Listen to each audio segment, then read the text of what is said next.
It is really very good to follow Emmanuel's presentation on how to build brand loyalty, because he has already set the scene for our plenary. Our plenary is also about excellent hospitals. It's also very good to follow his presentation because he has taken up 15 minutes of our time.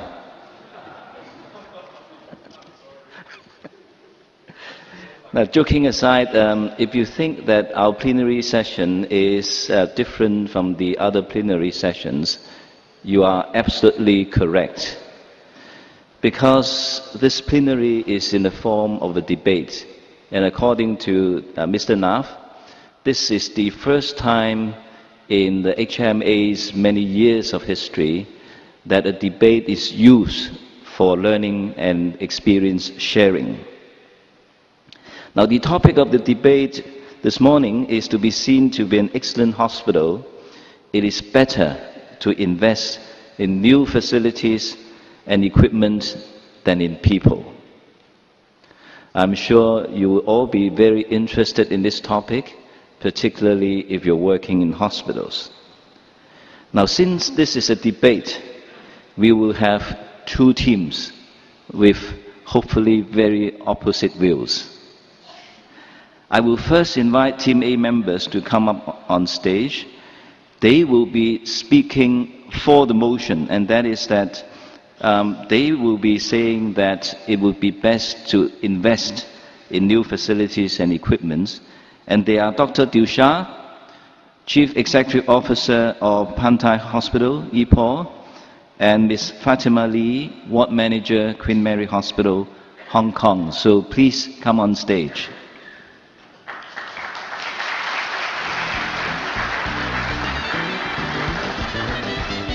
Speaking against the motion are Dr. Chu Jong Kim, who is a radiologist, and he's also a journalist of the famous Chosen Daily newspaper, and Ms. Nellie Yeoh, Chief Quality Officer, National Healthcare Group, and consultant for JCI. So please welcome them on the stage.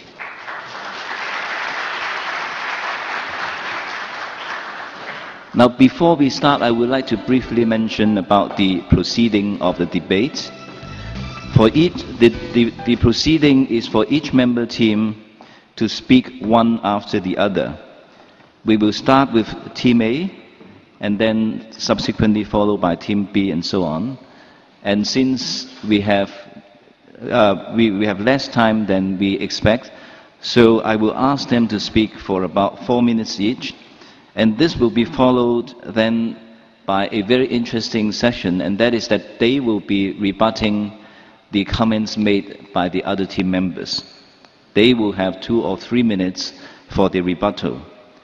Now, this will be followed by a very important part of the debate, and that is your participation.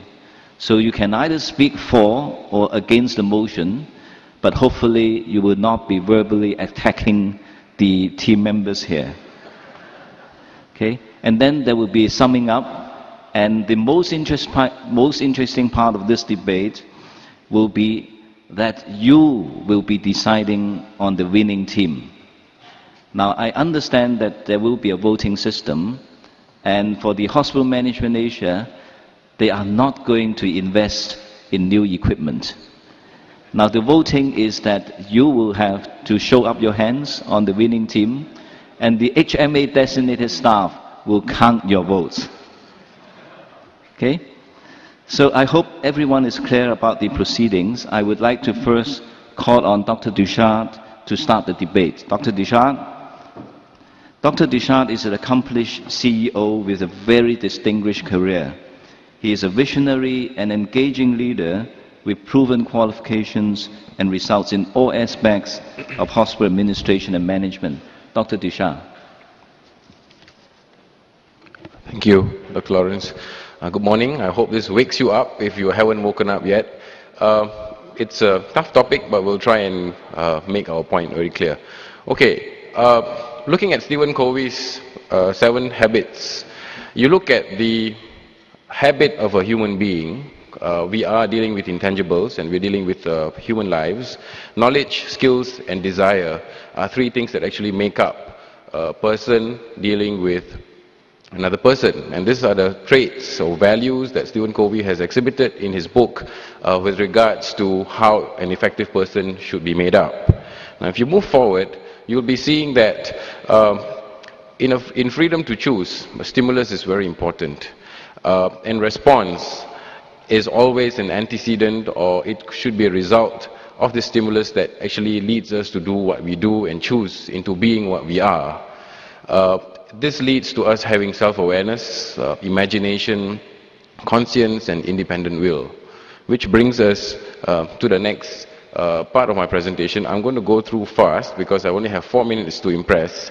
There are centers of which a human being is made up of. And these centers, according to Stephen Covey's literature, are multicentric. And they come from being centered about your spouse, your family, your money, your possessions, pleasure, friend, enemy, church, self-centered, principle-centered. Essentially, it deals with you centering yourself towards a particular attraction or a particular polarity in life, which would lead you to behave the way that you behave and the way that you react and the way that you interact with your surroundings. And everyone should have a personal mission statement. But today, I think in the world of how the medical environment has moved, we see a lot of shifts into how the centricity of these values actually developed, into how people manage their patients, into how they manage healthcare on the ground, and how they manage healthcare at the management level, which leads us to this. How many of us, being people who are involved in healthcare, are patient-centric?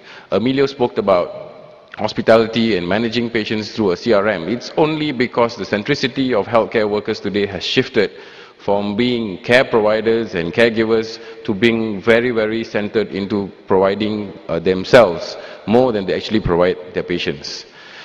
So, challenges of the world today in where healthcare stands: inadequate training, because we do have commercialized institutions giving us and producing medical workers and healthcare providers in numbers which we could not fathom many, many years ago.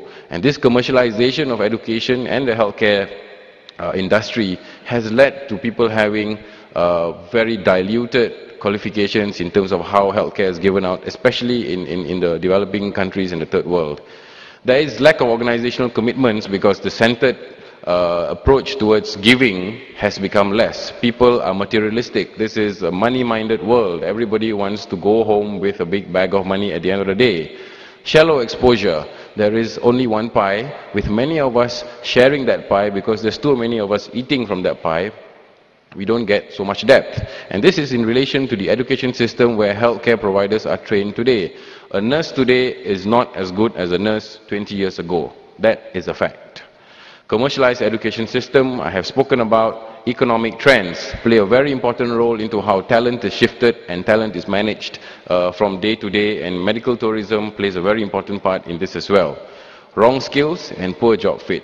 We have people being plugged into the system and plugged into the job merely because we want a warm body to fill the seat and get the job done as well as they can.